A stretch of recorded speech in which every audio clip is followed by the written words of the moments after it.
টানা বৃষ্টিতে সবজির সরবরাহ কমে যাওয়ায় মানিকগঞ্জের বাজারে বেড়েছে সব ধরনের সবজির দাম।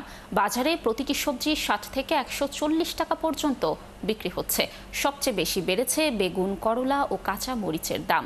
বাজার মনিটরিং ব্যবস্থা না থাকায় পাইকারি বাজারের সঙ্গে খুচরা বাজারের দরের বেশ তফাৎ রয়েছে বলে দাবি ভোক্তাদের। বাজার নিয়ন্ত্রণ করতে খুচরা ও পাইকারি বাজারে মনিটরিং বাড়ানোর দাবি তুলেছেন ক্রেতারা। মনিরুল ইসলাম মিহিরের তথ্য ছবিতে প্রতিবেদন। গত এক সপ্তাহ ধরে মানিকগঞ্জের বাজারে সবজির দাম বেশ চড়া। প্রতিটি সবজিতে বেড়েছে ২০ থেকে ৩০ টাকা পর্যন্ত।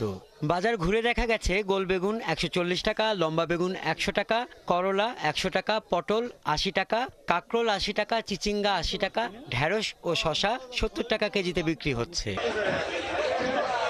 খুচরা বাজারে ৪ দিনের ব্যবধানে ১০০ টাকার কাঁচা মরিচ বিক্রি হচ্ছে ৪০০ টাকায়। বিক্রেতারা বলছেন টানা বৃষ্টির কারণে সবজির ক্ষেত নষ্ট হয়ে গেছে। বাজারে সবজির সরবরাহ কমে গেছে, এতে পাইকারি বাজারে দাম বেশ বেড়েছে। খুচরা বাজারেও এর প্রভাব পড়েছে। অপরদিকে বাজার করতে এসে ক্রেতাদের নাভিশ্বাস উঠেছে। ক্রেতারা বলছেন সরবরাহ কিছুটা কম থাকলেও প্রশাসনের বাজার তদারকি নেই। পাইকারি বাজারের তুলনায় খুচরা বাজারের দাম অনেক বেশি নেওয়া হচ্ছে। বাজার অবস্থা সব জিনিসের দাম প্রচুর বেশি। কাঁচামরিচ ৪০০ টাকা কেজি, যে কাঁচামরিচ আমরা ১০০ টাকা কেজিতে খাইছি। ঢেঁড়স ১০০ টাকা কেজি, কলা ৪০ টাকা হালি, পুঁই শাক ৫০ টাকা, ডাঁটাও ৪০ টাকা। সব কিছু জিনিসের দাম বেশি। মনিটরিং না করলে তো এইভাবে চলে না।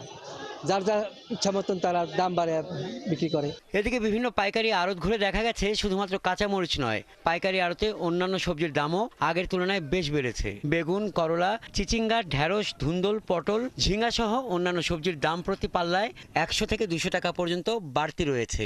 আড়তগুলোতে কাঁচা পণ্যের আমদানি ও সরবরাহ কমে গেছে বলে জানান আড়তদাররা। সরবরাহ কম থাকায় চাহিদা অনুযায়ী পাইকাররা পণ্য কিনতে পারছেন না। পাইকার আসে না, মাল বেচা কিনা কম। কচুরমুখী ১২-১৩ টাকা কেজি, ১৫ টাকা কেজি। লেবু ১০ টাকা কেজি, ১৫ টাকা কেজি। বৃষ্টি যখন ছিল না তখন বাজার কম ছিল, মানে বৃষ্টির কারণে বাজারটা বেশি। হয়তো আশা করা যায় বৃষ্টি গেলে হয়তো আবার বাজারটা নিয়ন্ত্রণে আসবো আর কি। মাল নাই, চাহিদা কিসের? আমি ধর ১৫ মণ মাল কিনবো, এখন ৮ মণ মাল কিনছি ২০ কেজি, আর ১৪ মণ মাল কই পাবো কোন? পূজার ছুটি শেষে বন্ধ থাকা এলসি উন্মুক্ত হয়ে প্রতিবেশী ভারত থেকে মরিচ আমদানি সহ দেশের বিভিন্ন জেলা থেকে আসা সবজির সরবরাহ বাড়লে দাম নিয়ন্ত্রণে আসবে বলে আশাবাদী ব্যবসায়ীরা। হাসান আহমেদ, ৭১।